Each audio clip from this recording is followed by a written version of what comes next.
Looking for a college that feels like home and opens doors? Welcome to St. Cloud State, where Huskies come from all walks of life to chase big dreams. From small-town Minnesota to across the globe, SCSU is a place where everyone belongs. Whether you're into esports, student orgs, or cheering at D1 hockey games, there's always something happening on campus. And the best part? It's affordable, so you can focus on your future, not your finances. Come see it for yourself. Schedule your campus tour at St. Cloud State University, the home of the Huskies. Let's go Huskies! What you are about to hear will blow your mind and give you six-pack abs without even exercising. Pull up a bar stool and relax. Hey, who wants to have some fun? You've made it to Happy Hour with John Gaskins. Oh, no. Not again. Get ready for entertaining local and regional sports talk that will change your life, or not. And by the way, when you're telling these little stories, here's a good idea. Have a point. It makes it so much more interesting for the listener. Here's your host, John Gaskins. Here's Johnny. Hello! Ah! I'm back, baby! I'm back!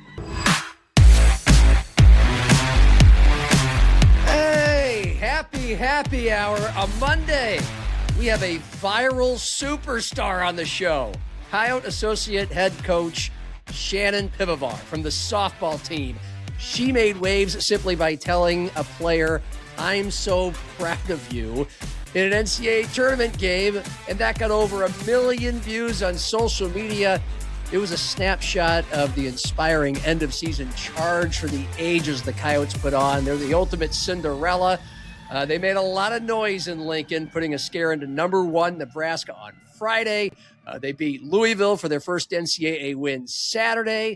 And what a weekend for our sports teams here in Sioux Falls in South Dakota. A half a mile away from the Yotes in Lincoln, the Sioux Falls Canaries. They opened their season by taking Lincoln by storm. They swept the Salt Dogs in 3, and now the Birds, who were 3 outs from a league championship last year, 3-0. Back in town for their home opener tonight and all week. And of course, first couple games under the threat of real thunderstorms, a tradition unlike any other in the birdcage. Lightning struck again for Augustana baseball, this time in Kansas. Vikings are Central Region champs. They're 2 wins away from the Division II World Series. It'd be their 3rd trip in school history, 3rd in the last 9 seasons. And while Augie softball bowed out of the NCAA tournament in Missouri, congrats to Greta Melstead and crew for the Thunder they made again in May. And we were all under the eye of real thunderstorms and severe storm watches, tornado watches yesterday. Hope everybody is safe. But the top sports story in town is the Sioux Falls Stampede. They have taken Sioux Falls by storm the way any of our sports teams do when they reach a championship game or a championship series. They're 1 win away from hoisting the Clark Cup for the first time in 7 years. And Wiener Dog Night is awesome. Best promotion in the USHL. A bunch of Wiener Dogs get out there and race. It's the best promotion in Sioux Falls and in South Dakota sports. They get a sellout. This year they had 11,000 plus to watch Wiener Dogs race between periods. And the herd changed their name to the Wiener Dogs. You sell the jerseys. It's Wiener Dog Night. It is fantastic. It's the team's identity. But the 11,000 for that night, ask players and coaches, it's nothing like the 6,000 or so in the Premier Center these last 3 games. Fans roaring, cowbells clanking, and the voice of the herd, Jimmy Olander, yeah, babying, like on Saturday night. Roll it. The Stampede zone. Here's Schultz. Plays it to Rankowski. He'll shoot. He scores! Logan Rankowski! 3-0! Sioux Falls! Yeah, baby! Man, just look at that and listen. You had We Want the Cup chants going Gary Glitter is playing the Yeah song, which is perfect for Jimmy O's Yeah Baby call. An open net goal there to seal game 2 and a 2-0 series lead. So I was there on Saturday, and it was electric. That's the word used by the Stampede's grade A goalie, Lars Feldberg. That's the word used by Coach Ryan Carruthers. And there is nothing like the feeling you get in sports when your team has a chance to play for a title. Doesn't matter if it's your favorite college team, pro team, high school team, your kid's youth team. It's a dopamine rush, just jolts of electricity in your veins. And that's just for the fans. I mean, imagine being the players, the coaches, the staffers, the host parents, the owners who pour their lives into the Stampede. So this was Ryan Carruthers, who took over as head coach last year. He's had 2 awesome seasons after the Herd experienced a bit of a lull since their last Clark Cup 7 years ago. And so last week, chatting with us at the Birdcage, before these 2 Clark Cup finals games in which we saw over 6,000, this is how Carruthers described the do or die Game 5 in Sioux Falls, the win that gets them into the finals. He describes Game 5 on Tuesday night in front of a little shy of 6,000. Here's Carruthers. Whatever that was last night, whatever they were on was awesome. That was the loudest that place has ever been. I thought it was even louder than Wiener Dog Night. Maybe it was just 6,000 really passionate Stampede fans. Yeah. And they were loud, and they certainly helped us. And our guys feed off that. I think, the difference with this group as compared to been a part of 2 other seasons here is that I think our community really feels attached to this group for whatever reason. I know our guys are out in the community and they do a great job of getting to know this city and the people in it, but for whatever reason, it just seems like there's this attachment to Sioux Falls and to our group, and our guys love it, and we certainly love hearing them. It was amazing. So you get an idea why there feels like there's this lightning bolt of connection, team and fans, and kudos to him for fostering that. That doesn't just happen. You get the right kind of guys that have the right kind of character. They come from all over, a lot of them from his area of the country, the East Coast, New York, Long Island. They're not from around here, but there's a bonding with the town, and then they win, and even more people show up and want to cheer for them. So I don't know if you've noticed this, but humans are having a harder time connecting with each other these days. There's political vitriol and malice that separates and divides us. Impossible to ignore. It's all fueled by politicians, social media. They all feast off of us, yelling at each other, scorching the earth. And a lot of it comes from right here off of our phones, which are also a convenient way to avoid talking to other humans right in front of us or getting to know the ones we know better. They're literal barriers to both socializing and to happiness. There have been recent psychological studies digging into how depression and suicide rates are spiking. People are losing hope. They're feeling isolated. And the thing that is the best safeguard, doctors say, against all that, the thing that makes us happiest is the opposite of divisiveness and rancor and misery and anger. Human connection.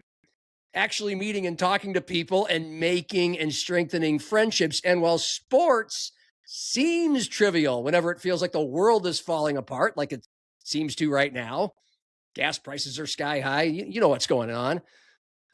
People are having a hard time affording anything. And yet sports are here to unite and connect us. And it happens every time you go to the home game of your favorite team. Whether you're a Jackrabbit fan, a Coyote fan, Augie, USF, again, your favorite high school, whatever. But this really happens, the connection, when your team has a shot at a ring or a banner. And usually that's when people really start coming to the games, start filling the seats. And the energy you feel when a place, a stadium or arena is sold out, yeah, it's different. It's a little different than when it's half full or a quarter full, isn't it? The bandwaggers and the casuals, they show up. They haven't physically been to a game in a long time, but hey, they heard the team's about to win a title. Let's go. I felt that on Saturday with the Stampede. I felt it in Minneapolis a couple weeks ago at an NBA playoff game. I felt it at the Orion Pub in downtown Sioux Falls for all other Wolves games. Just being in a bar watching the game with other fans, invested enough to go to a bar to watch the game instead of staying home.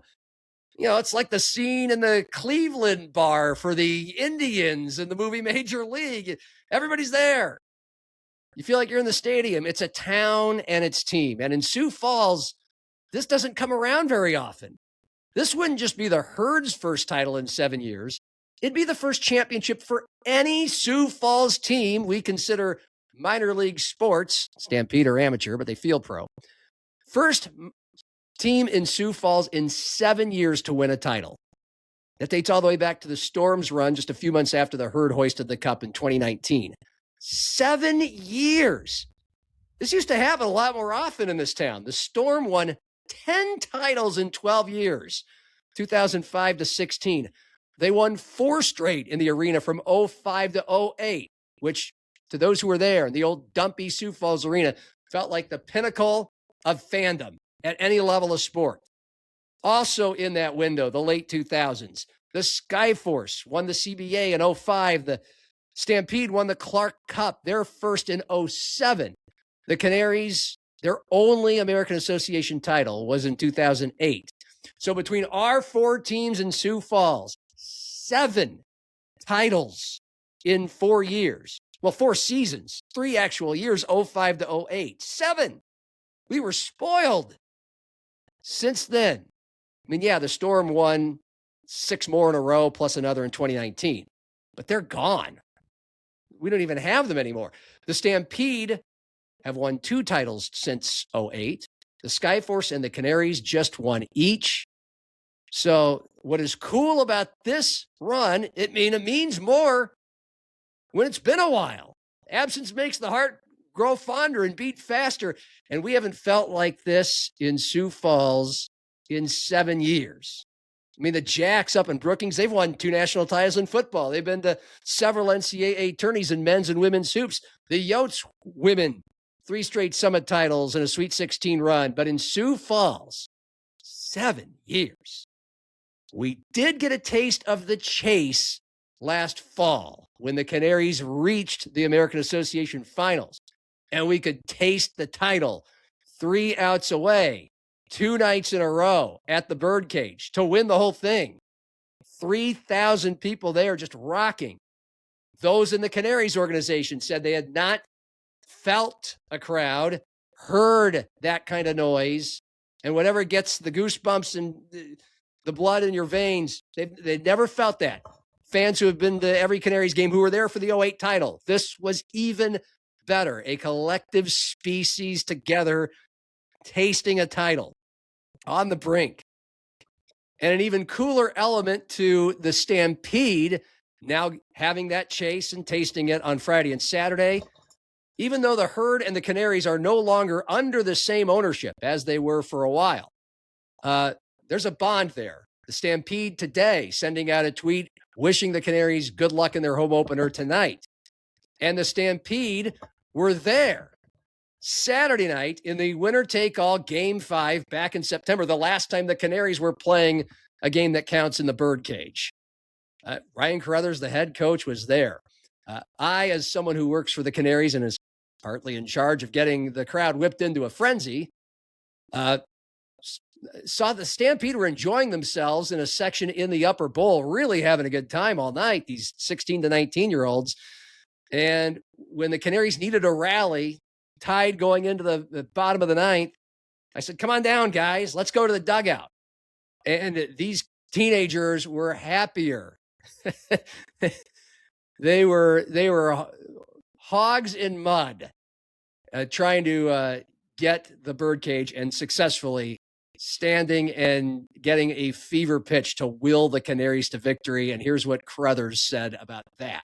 We got them involved in some of the things we did, but then trying to get the rally going to try to win the game in the bottom of the ninth, I got them on top of the dugout to help me. I actually saw the pictures of that. Did you really? Yeah. And they couldn't have been more happy to do it.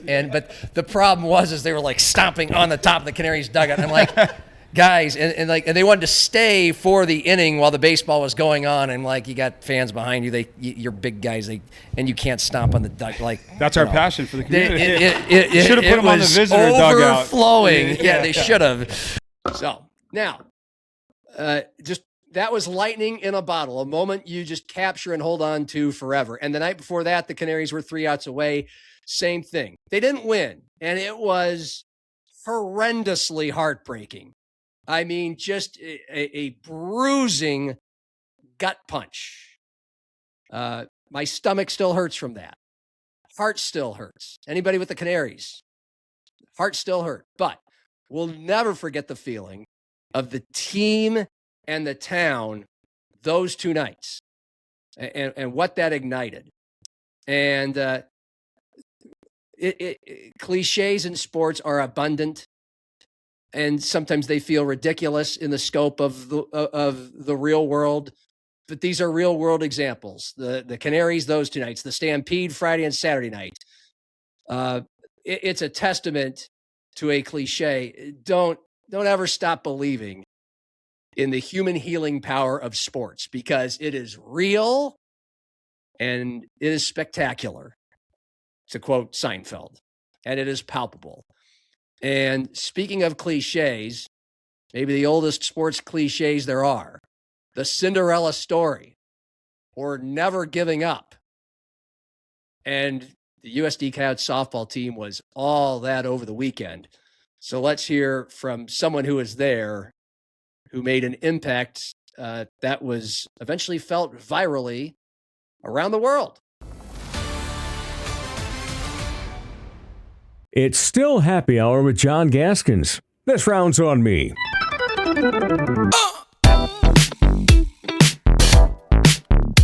What a weekend for University of South Dakota softball. Therefore, the University of South Dakota. Therefore, the state of South Dakota. I'd like to think a lot of people were watching on Friday as the Yotes played in their first ever NCAA tournament game in school history, Division I or II. That's almost half a century. And they almost won it. They almost beat the number 1 team in the country. They had Nebraska down 1-0, and the Huskers down to their last 9 outs before Nebraska did Nebraska. Then the Yotes get their first ever NCAA tournament win against a Power 4 school, like first ever win, period. And it came against a Power 4 school, Louisville, the very next day. And then they played a close game against Grand Canyon to be eliminated, but to finish what just became in the last couple of weeks an amazing story. They were 10-29-1 at one point. They didn't just win 4 out of 5 games in the Summit Tourney to reach their first ever NCAA tournament.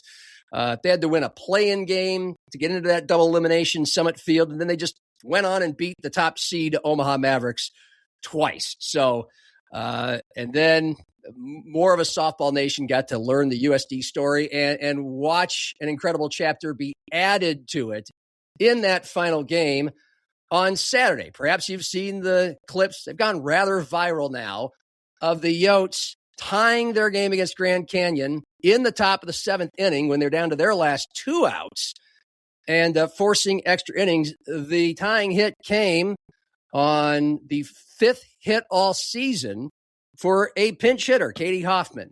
And then the moment that a lot of people got to see was her first base coach telling her how proud she was of her in that very moment. 5th hit of the season. And that coach was associate head coach Shannon Pivovar, who joins us here on Happy Hour today. She also was a part of an SDSU staff that led the Jackrabbits to their first ever Division I NCAA tournament in 2018. And then after that, 5 years at USF, where she put together an incredibly respectable reason to hang her head high or hold her head high program. Now the last 3 years under Robert Wagner at USD. And we talked to Robert last week. It was a sensational story just to get here, Piv. But now, you get the NCAA win. And you had that moment for a second you're leading Nebraska. But 875,000 views on just one of the tweets. There's a bunch of them out there of the slow motion of you telling Katie Hoffman how proud you are of her. So I'm sure you're quite aware of this. And so this is the most eyeballs that have ever been on you in your life. Yeah. So what kind of emotions do you have about that? You're laughing about that, and it's good to see you. Yeah, I mean, But how do you feel about always all great that? to see you. I think what's crazy is I wasn't doing anything that I don't normally do. I'm not used to the TV cameras. I'm not used to that. Like, we're lucky that our games get streamed on the Summit League network when we play. But like the ESPN level, that was new to all of us too. So I simply was just through the roof ecstatic for Katie in that moment. And I knew all of the emotions that she had too, but like, darn it, I was so darn proud of her that she stepped up and figured out a way to tie that game. Like, that was amazing. Absolutely amazing. I mean, how much of the tweets or quote tweets or, I'm sure there's been stories written about it. Have you consumed and what have you made of what people are making of that moment? Yeah, I think it's just, it's a lot. It's overwhelming. It's every time I turn my phone on, I have another red dot with a new number. And being type A, I don't like the red dot. So I have clicked on it and I've looked through stuff. But what I think is that that's how positive coaching should be. It should be celebrated and our athletes should get that moment. And I hope that like that's the message that's being taken, is that like in a game where failure is so high and there is such a demand and we want to win, and that competitive juice, like that's a real thing. We still need to celebrate the heck out of all of the little things that happen. And so that's what I hope that when people see this and they retweet it and repost it, that it reminds us that we need to celebrate those little things, because that's huge. Like, she did that. And I'm proud that people are seeing our story and they're getting it out there. But like all of that social media attention really comes back to the fact that Katie Hoffman did a job. And that's amazing to me. It is. One particular take on this came from a guy named Tom Herzog. I retweeted it. It says, "This is what transformational programs do. The moment here was about far more than just a game. It was an expression of belief, confidence, and investment in a young person's future. Long after the final score is forgotten, moments like this remain. They shape identity. They build confidence. They remind someone they matter. And too many programs lost sight of what this is all really about. South Dakota Coyotes softball clearly has not." You've said this is you. I'd love to dive more into that. You've now been an assistant coach or a head coach in Division I or Division II softball for over a decade now. You've learned from your mentors. What are kind of the cornerstones of you, the way you coach, that kind of led to that? Yeah, I think I was super lucky in college. I played for Jen Bagley Trotter, who's now the head coach at St. Thomas. And she just believed in us as people first. And that really has stuck with me my entire career. Is I want to know their stories off the field. I want to know how they're doing in classes. I want to know what they're looking forward to in their futures and their goals and all of that stuff. And at the end of the day, that's why I coach 1,000%, is because I believe that building people up and building those relationships and doing that is going to outweigh the wins and losses at the end of the day. Do I want to win? Yes. Am I super competitive? Absolutely. But going to weddings of players that I coached 10 years ago, getting text messages that they are pregnant and expecting, that stuff to me is so much more fulfilling than remembering a win 10 years ago. And that's just, I have grown a lot. My mom even told me this morning that that's just a sign of maturity, Shannon. I was like, thank you, Mom. But I just think that there was a point where I was stuck in the wins and losses, and both as a player and when I first got into coaching. And the relationships were always important, but that switch has flipped for me, and it's not even comparable anymore. Like the building the bonds and the strengthening the off the field, the culture, those kinds of things. Like, that's just what I believe in way more than getting caught up in the wins and losses. We are going to talk about the weekend and your team you added to the story, but Coach Wagner did a good job of telling the story of the team this year and the program he's built over the last decade on our show last week. So those who haven't found it yet, it's at Happy Hour with John Gaskins. It's at SiouxFallsLive.com. But continuing with you, you mentioned your mom, because I was going to say, well, where does this all come from? You've mentioned your college coach. You've mentioned your mom. Your father was a longtime sports writer for the Omaha World Herald. He rose to the top job you can have there in sports, covering both Nebraska football during happier days and Creighton basketball during Creighton basketball's always been really good, like the last 30 years. But he also covered the College World Series. Like, he was the guy on that beat in Omaha's proudest sporting identity as a city. And he grew up not far from old Rosenblatt Stadium. He even wrote a book about Rosenblatt around the time it was demolished, and you lost him a few years ago. But what do you think he'd be thinking right now, and how much of a part of it was him as well?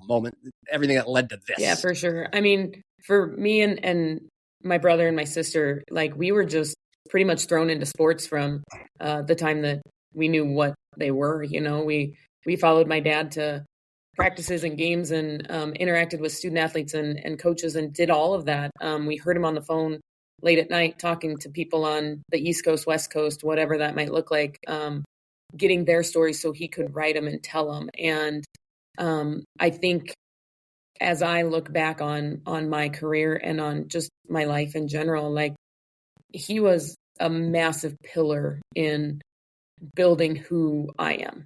And I always thought that he was like the coolest guy in the world. And he was like literally my best friend and a hero status to me. And since he's passed away, just the stories and things that we've heard about how he influenced other people. I think when I go back to that maturing and growing up kind of thing, a lot of that has happened since we lost him, because I want that impact whenever I leave. I want people to remember the person that I am and the way that they felt when they were around me. And I think my dad was able to do that through writing in a newspaper, through connecting with people and telling their story. And I admired everything about him, and I continue to this day. But I'd like to think he was super proud of me. I think he would be proud of what my brother and my sister and my nieces and nephew and what they're doing in their lives too. Because family was always super important to him, and he instilled that in all of us as well. So, you know, I really, when we won at the conference tournament, I got choked up for a second, because I would have given anything to look up in the stands and see him there. My mom has been phenomenal, supporting every way that she can and making the trips and being in the stands and trying to do all of that. But there's always that piece that's missing, you know? So I'd like to think that he was super proud of who I am and what I've become and the lessons that I've learned. So I know that he saw the game. I know he had a great seat. Yeah. He always had a great seat, didn't he? He deserved it. I lost my mother at 32 rather unexpectedly. She was only 64. So, I mean, I know exactly how you feel. He had a quick wit, by the way. I mean, I had a chance to be in a press box with him a time or two when I was a student at Nebraska.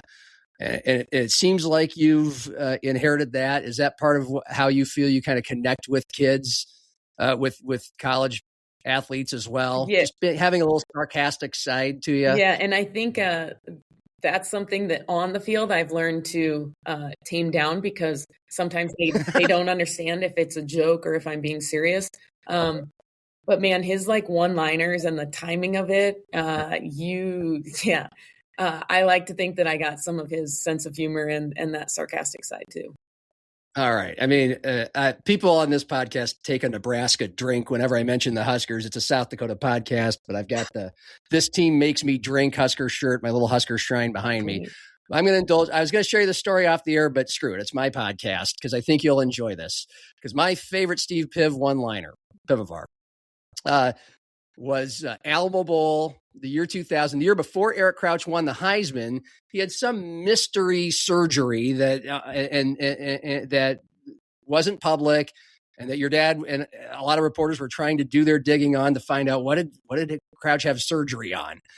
before the bowl game, in the month before the bowl game. And then he plays and he throws an early interception. And your dad said loud enough for the whole press box to hear, all those who made it from Nebraska to the game. Must have been LASIK eye surgery. or we know it wasn't LASIK eye surgery. Yep. So that's classic. That's a good one. I mean, right on the spot after the play was over. So I'll dare stay on the Husker train because this is where, your big moment happened in Lincoln. I mean, first of all, Husker softball's been a rather strong program for almost all 34 years Rhonda Revelle has been there. She's probably getting the most attention she's ever had in her career because she has the best team she's ever had. They're going to host their first super regional this weekend. So I'm curious, as someone who grew up playing softball, your dad's a big baseball, softball guy. Did you grow up a Husker fan? Did you go to their camps? What kind of familiarity did you have with Rhonda prior to this weekend? Yeah, I mean, this might date me a little bit, but when I was growing up, there weren't really camps that people put on. Okay. So the most interaction that we had with Rhonda and Husker softball was literally just going and watching, like being a fan and sitting in the stands. My dad never had Husker softball as one of his beats. Right. So like we got to go and see and watch how the game was played and coached. And as I got older and recruitable age and I was getting stuff from the Huskers, it was fun, but it was never super, it wasn't ever somewhere that I was super interested in going. Mostly because when my dad got switched to Creighton, it was a really good thing for him. And so we had a little bit of tension between Nebraska and our household. But I've always admired the things that Rhonda has done for the game. And when I went to my first NFCA convention as a coach, Rhonda was the speaker to open the event. And I remember just sitting there thinking, I have watched this woman transcend generations, right? From when I was 5 years old going to a game to now at 20, whatever, when I went to the first convention. And I have literally been able to watch this woman do what she has done. And I want to be her one day. And just, I know that there's different stories and everybody has their own perspective and how she has intertwined into their lives. But literally what she has been able to do with all these different kids throughout the years and the changing of the game and NIL and resources and no resources and all of it, she makes people feel seen. And at the end of all of it, like that's what a coach should be. And so for her now to get this team with the rest of her coaching staff and all the resources that they have, but those players to be able to do what they're doing, like you don't always get the reward for the work that you put in. That's part of sports. But I couldn't be more excited for what's happening at Nebraska this year. Like this is a really cool story. Right. And I mean, she almost got fired partly because of alleged treatment of players. And yet now we see she went viral over the weekend for her clip after, I believe, the game on Saturday, which just, again, it was just about the feeling of the connection that she felt between those 3,000 Husker fans and her players. As the crowds grow, the stakes grow higher. Everybody knows this is supposed to be their year.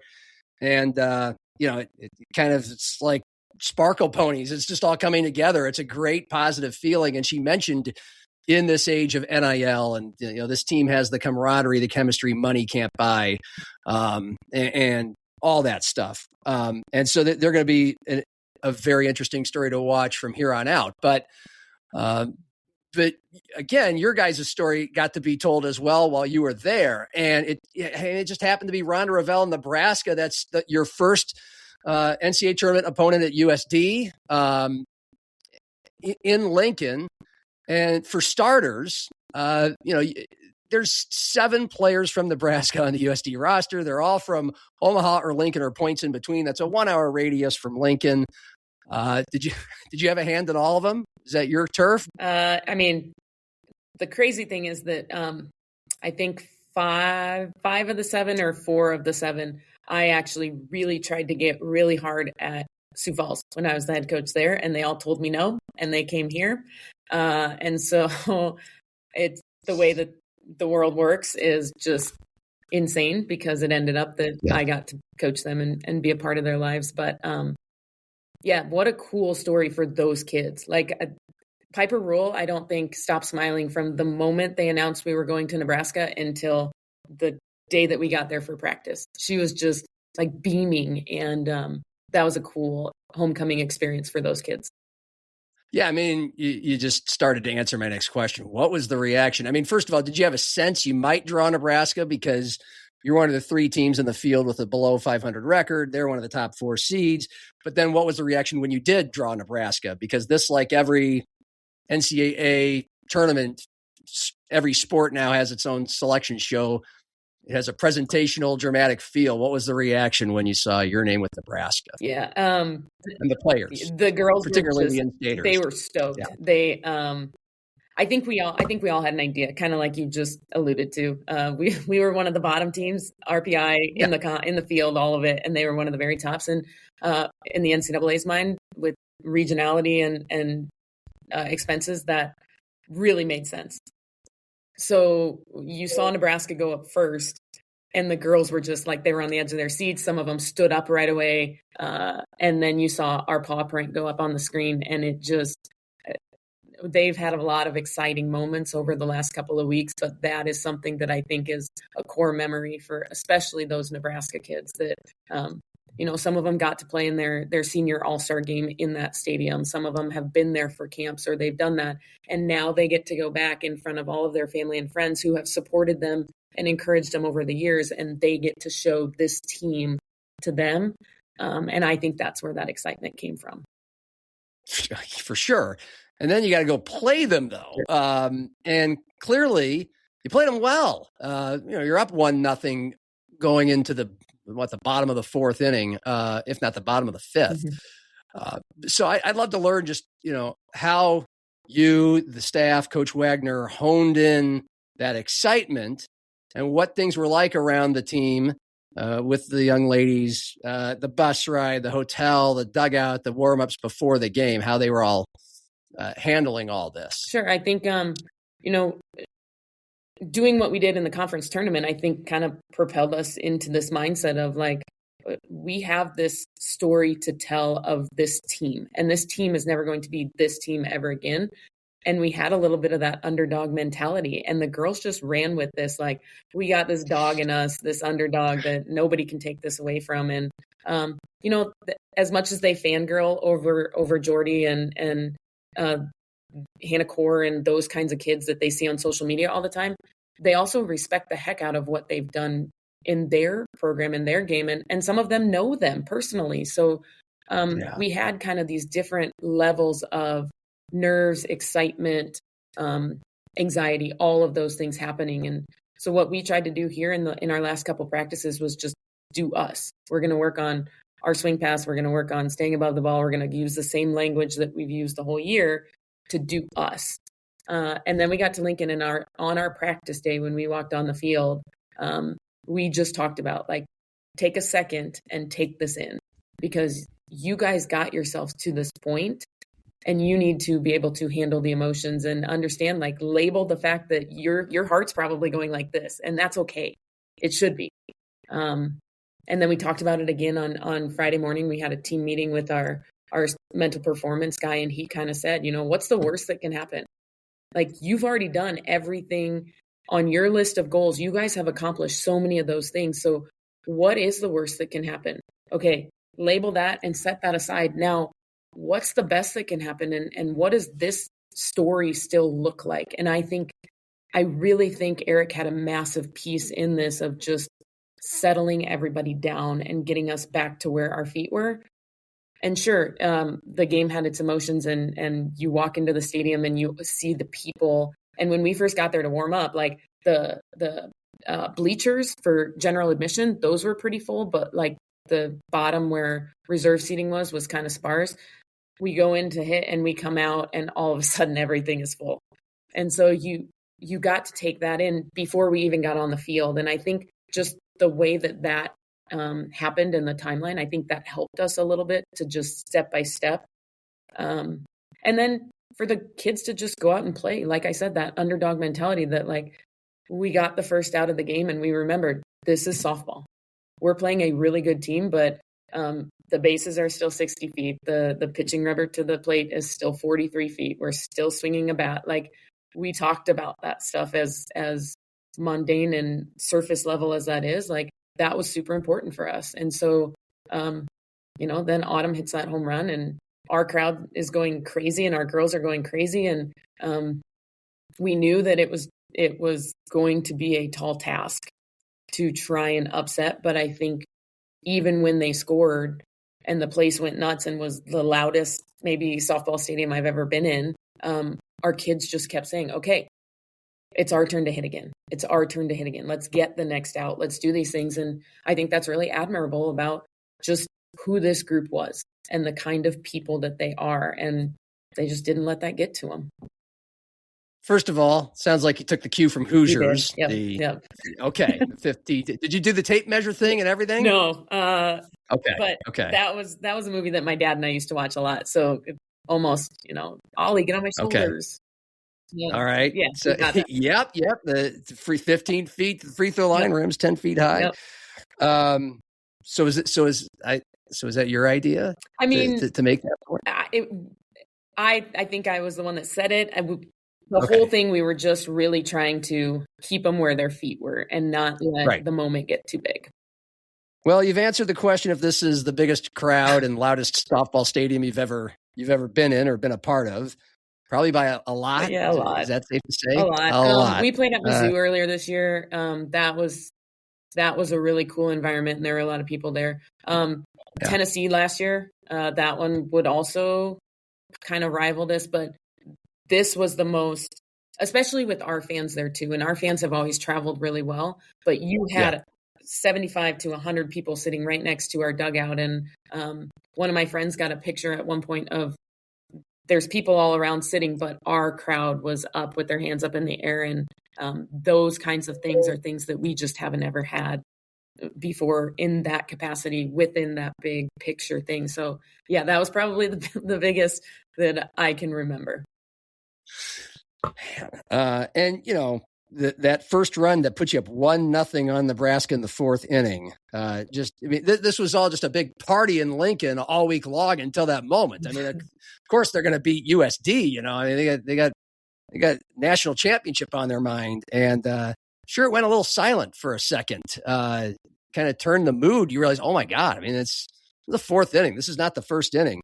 There's only so many outs in the game, and it was Autumn Hansen that hit the home run. I mean, she is from Wahoo. I mean, she's one of those 7 Nebraskans. So just, how are you feeling just for her in that moment, having been someone who likely played a hand in the recruitment of her? And by the way, I might as well ask if she was, Iverson, I should say, by the way, if she was one of the ones you tried to get to USF as well. Yeah, she was. I even joked with her that she was one of the kids that I went to her district high school final game. They were hosting it at Wahoo, and I was the only collegiate coach that was sitting there, and I watched the whole day's worth of games. And I think it was literally like the next day that she was like, hey, I got called from USD, and I think I'm going to entertain that. And I was like, Audie, what? But she's a kid who we looked for to do a lot this year. She has this super amazing personality that kids want to be around her. She's competitive as all get out. She's a leader by nature. She just has all of these intangibles that are so good. And she kind of has fluctuated in terms of performance throughout the year offensively. But defensively, she's been a staple in the outfield for us, playing center field. And she's a kid who came in playing middle infield.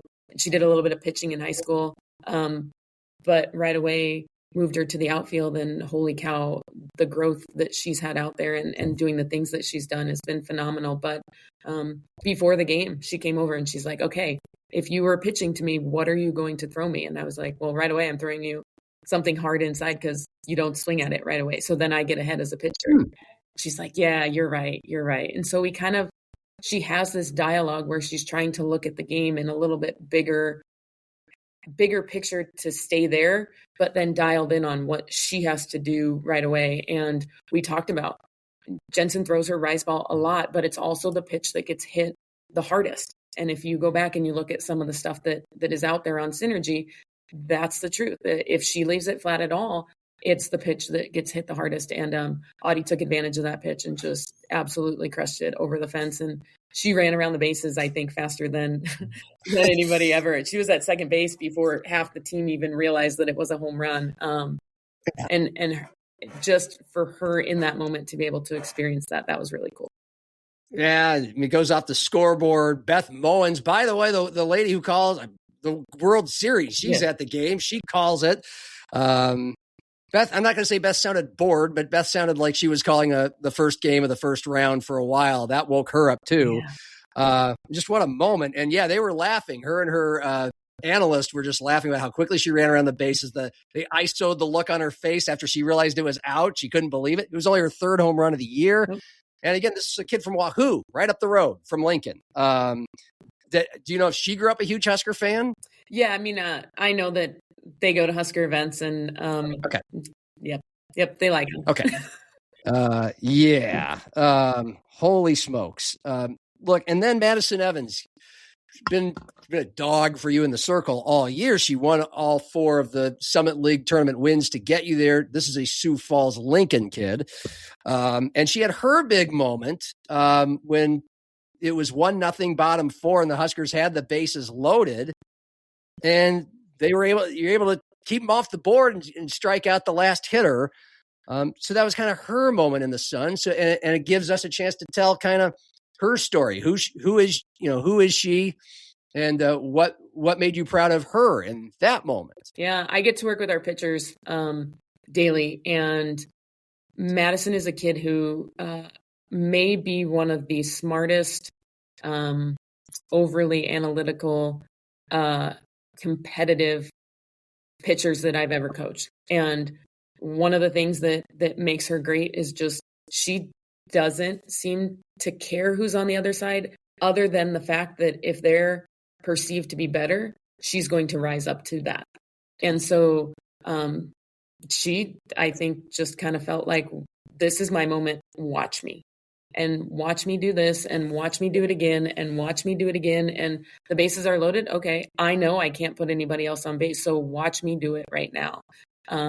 She's learned a lot about changing speeds and hitting spots and not trying to overpower and doing some of the more finesse things this year.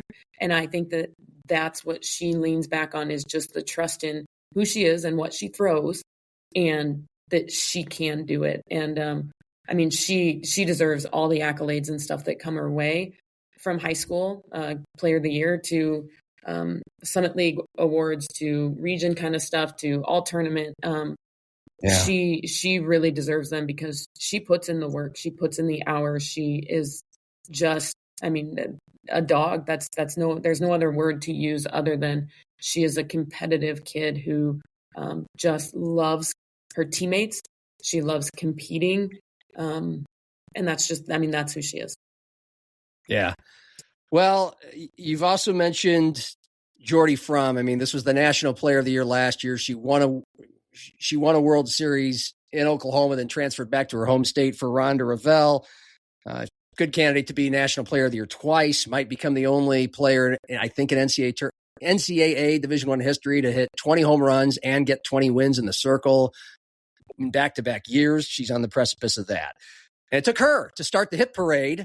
It took the best player in the country to start the hit parade that led to Nebraska being able to get a lead. And then she came in relief and did what she does to make sure you guys didn't get any more runs. And so you lose that game. But then the next day, you have another opportunity to play a Power 4 team in the NCAA tournament.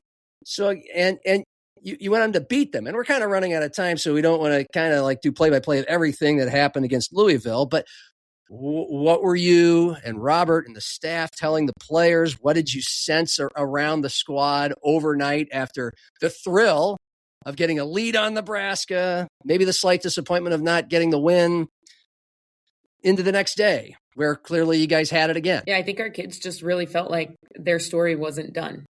they weren't ready to be done playing with this team. And so we knew we had 21 outs to figure out the opposing pitchers and to try and keep them at bay from our side. And it was going to take every single member of our team. But our kids, they didn't want to be done. They wanted their story of this team to continue to go, and they fought and played that way. What's going to be your biggest memory about that game, about that win? Yeah. Or 2 or 3. I just think that the feeling that we had, Louisville hit some balls hard, and our outfielders kind of just figured it out, and they got to places that we maybe didn't expect, and threw base runners out, and all of those things that are little that we work on every day. They had to figure out a way, tired, emotional, sore, all of those things to do it. And just the feeling of admiration that I had, that it didn't matter who was over on the other side. For our team, that's what I will remember forever.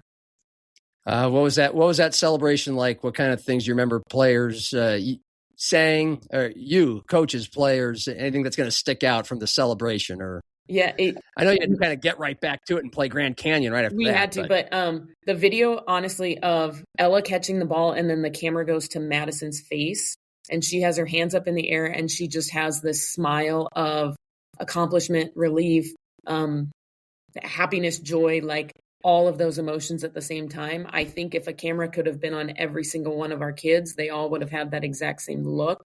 And they just like, we did it. And that picture is ingrained in my brain. Wow. And then what, again, you had your big moment with the Katie Hoffman hit to tie the game, to send Grand Canyon into an extra inning. They got the run in the extra inning. And just take us there with the emotions, maybe what was said, your last meeting as a team after a game when the final out was recorded. Yeah, we just talked about how proud we were of our group. This was special, John. This was like I'm not joking when I say the end of this season was like a movie, and the flip that these kids had into showing the joy and the love they have for each other on an everyday thing, and having that turn into plays and wins and things on the field. That's what you read about in all of these leadership and coaching books. And they did that for this program, this team, this group of people. And so we just talked about how proud we were. There's been a lot of University of South Dakota history, 48 years worth of softball here. And they've done things throughout the year in terms of different tournaments and big wins and one-off kind of things. But like this now has put the University of South Dakota into people's minds in terms of softball. And this group was able to come over that hump and do that. And so, like I said, we just told them how proud we were of them. And this story and this group will live together forever with all of that stuff. And so that's cool. You've mentioned underdog. How'd they do it? 10-29-1 to this. Needing a walk-off to win the play-in game just to make the double elimination round of the Summit League tournament to an NCAA tournament victory. What's the biggest reason why this all happened? Yeah, I think the record never showed what they actually believed in. And from day one, these kids they've been very close. They love each other. They genuinely care about each other. They have that it factor. And I think it just took them about halfway through the season to intentionally turn around what they were doing and what they were telling themselves and the mindset of it from oh no, this is going to happen again to, okay, it's one run. We're better than this. We can do this. And I think that intent, we had a couple kids that kind of bought in right away to that. And then they brought everybody with them. And because they do love and care about each other, everyone was like, okay, I see what they're doing. Let's go do it too. And so it was an intentional shift. It didn't just happen. It took a core of our kids to say, this isn't what we want this team to be like, and let's go change it. Wow. Last one. I can't get out of here without asking about Robert Wagner and how you came to be a part of this, and obviously a big part of this. it was within 24 hours that you were no longer the head coach of University of Sioux Falls, a place where with limited resources, you did an excellent job. Never had one dog of a year. So take us back to getting the call from Robert Wagner. This is a man who had been a part of, I believe, all 8 Arizona State College World Series appearances, or at least 8 of them. So, and now he's USD's softball coach, and you get a chance to join his staff. Just take me back to then, and also just what he's meant to you, and what his leadership and part in all this has been. Yeah. So the year before, he actually tried to get me to come when he had an opening, and timing is everything. And at that time, I turned him down. We had gotten to know each other through being out on the recruiting trail and seeing each other and playing fall games and things like that. So, I knew who he was and what his program stood for and all of it. And like I said, timing's just everything. He picks up the phone and calls me and says, you still need to be in coaching. You deserve to be in coaching. This game needs you. And that was something that at that moment was massive in terms of what I needed to hear. And he's given me tons of responsibilities here. He's let me dig my hands in and get dirty and do the blue collar kind of work, which is what I've always believed in doing. The big flashy stuff isn't who I am. And so he's allowed me to do that. And I'm thankful and grateful that he's given me those opportunities, that he's allowed me to work on his staff, that he's taught me the game deeper than I've ever known the game. And so he's a really good softball coach that has done things for a really long time in this sport, and means a lot. Yeah. What were his absolute strengths with the players that connects that start to that finish? Yeah, I think we had some of his kids from Arizona State that like zoomed in and told us stories. And I think just him, like I said, knowing the game, being able to translate that to them and keep it on a level that our kids understand. I think that's huge. And he puts this competitive belief in them where sometimes they don't have it. He challenges them.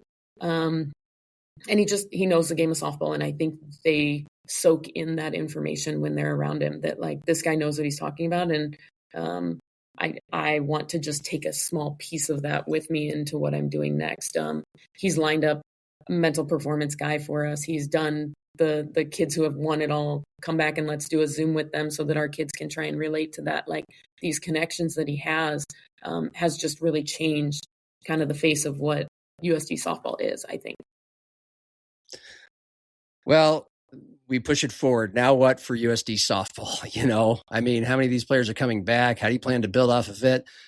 And also, it's kind of a double question. Your father would hate me for asking 2 questions in one. It's not good journalism, but again, time. Don't want to keep you here forever. So I'll take them one by one. Now what for USD softball? How are you going to harness this? Or is it too early to think about that? Yeah, I think we all need a breath. It's been a whirlwind for a while, but I think this is a piece, and it's a big piece of this story. But we're having kids reach out and say, "I saw you on TV. I want to be part of it," and that hasn't been a thing before. Wow. So I do think that the social media stuff that's getting out there, the ability for us to play in a regional on that stage and get the coverage that we did is going to go a really far way in terms of just getting the University of South Dakota softball's name out there. So I think that's kind of the biggest step in terms of the program. Well, and as you know, even the bigger picture for USD, it's awesome. For South Dakota, the Dakotas, the mid-major level, as well as anyone, having been up here since you came up to South Dakota State in 2015, that that team goes to the NCAA tournament. We know Augie's, they've won a national title. They're always up there.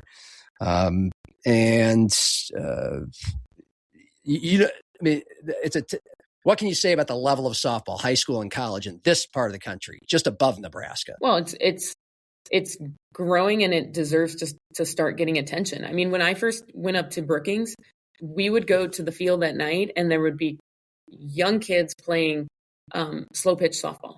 Like, I didn't know that was a thing, if I'm being super honest with you.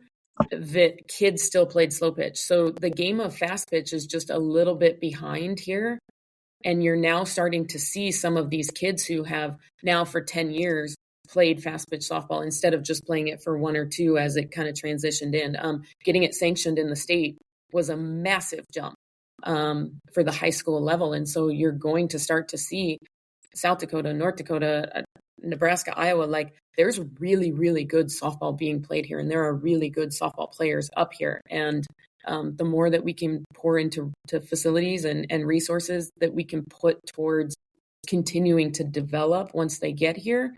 I mean, Greta is a phenomenal coach, and to do what she's done over her tenure, that field is well deserved for her. And the success that she's having, she's doing it in the right way and has always done it in the right way. And I think that that's because she's found these kids who have been a step above or ahead, and kept them there and then mixed in with everybody else. And I think now that growth is going to start to happen more exponentially than just a 1 and a 1 and a 1. It's very cool. Just by saying I'm proud of you, look what this has led to. I mean, it was, again, you just pointed out, it's already been excellent up here. You guys knew you had a good team, but that moment doesn't happen if you're not playing in that round. You don't win an NCAA tournament game. You don't make everybody proud for the way you played Nebraska back to the Summit League tournament and before. So even though you had to withstand this conversation, I hope you're enjoying the kind of the benefits of that moment and, your guys' last 10 days or so. I'm so happy for you, and I'm glad it was a reason for us to chat today. So thank you. Yep, I appreciate all of it. Thank you very much. Associate head coach, USD softball, Shannon Pivovar. Congrats once again to the Coyotes. And for video producer Cordell Wright, well, can I ask you what your happy hour drink of choice is? You're a first-time guest. I have to ask. Yeah, for sure. I like a summer shandy, something with a little bit of lemon. Okay, that's what I would go to. That's good. That's a great summer drink. It is. Out there. Are you a golfer out the bluffs? Yeah, I golf. I'm not good at it, but I golf. Cheers, and I hope you've enjoyed one already. For Cordell, I'm John, and for Summer Shandy, happy hour and cheers.